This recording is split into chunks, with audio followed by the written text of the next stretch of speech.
I didn't hear the gun, but I still felt the shot. That's the only way I can describe what happened to me on this particular day. Let me take you back to November 28, 2017, as I was walking back to office after 3 months of being on maternity leave. Oh my, am I not excited? The accountant is back at number crunching. A little voice inside me whispered, "Will this last?" Of course, I even put on my power suit. Little did I know that I had dressed up for my own execution. Waiting for me like a snake in the tall grass was a dusty khaki envelope. What could it be? Promotion? A welcome back note? Or maybe a voucher for surviving childbirth in Shona, Makoro. But, boom! The contents read. Please read for me. Fire.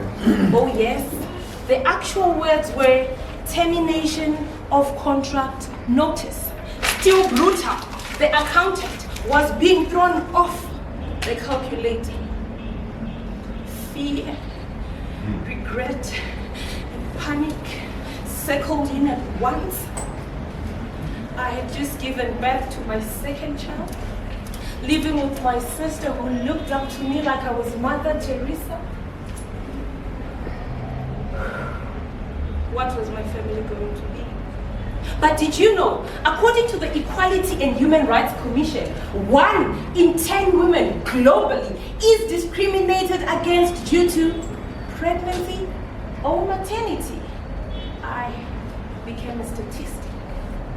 Minutes turned into hours, hours into days, days into weeks, weeks into hunger and tears.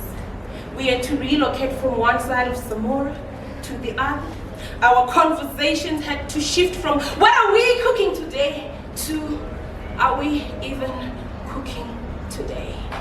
We did not just downsize, we collapsed. But in the midst of all that devastation, I remembered I still had something to hold on to. My voice. With shaky hands and a trembling voice, I recorded my story to send it to a women's WhatsApp group. Oh yes, in 3, 2, 1, send. And I waited. Before I knew it, the responses started coming in. Why have you been quiet? I thought I was alone. Why has this happened and you were silent? That's when it struck me that public speaking is not always about rehearsed speeches like this championship. Sometimes all it takes is a shaky voice speaking its truth.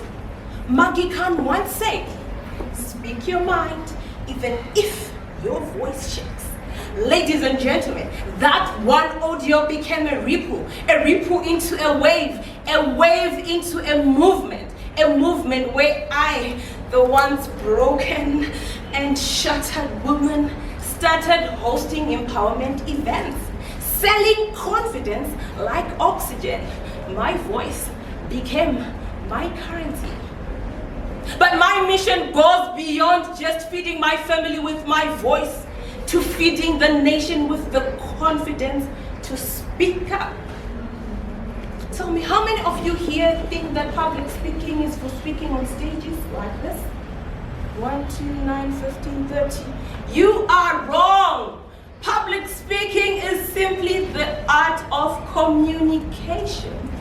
And we all here have a part to play. Because communication is not put aside for the selected elite. It's for each and every one of us. Dr. Blessing Madipira once said, if you can speak, you can lead. And I will end, if you can lead, you can transform. Now, economic transformation, simply put, means when ideas turn into businesses, skills turn into enterprises, and they all start with voice. It is not enough to have an idea or a skill or even a vision. You must be able to speak life into it. When you walk into a room and pitch your idea, that's economic transformation at play. When you're a teacher and you articulate yourself so well that even your students do not wait for opportunities anymore, they create. That's economic transformation at play. So each and every one of us has got a part to play. Now let me ask you this question. What if the breakthrough that you are waiting for is actually waiting for you to speak? Think about it. When we talk economic transformation, it is not for policymakers, neither is it for the big companies. But wait, innovation, leadership, sales and marketing, these are key pillars of thriving economies and businesses. And they all start with voice. Ladies and gentlemen, your voice matters. Whenever you get the opportunity to speak, please speak. Because when you speak, you don't just change your story. You recalculate and transform a nation. Voice gives visibility, visibility gives value, and value transforms nation.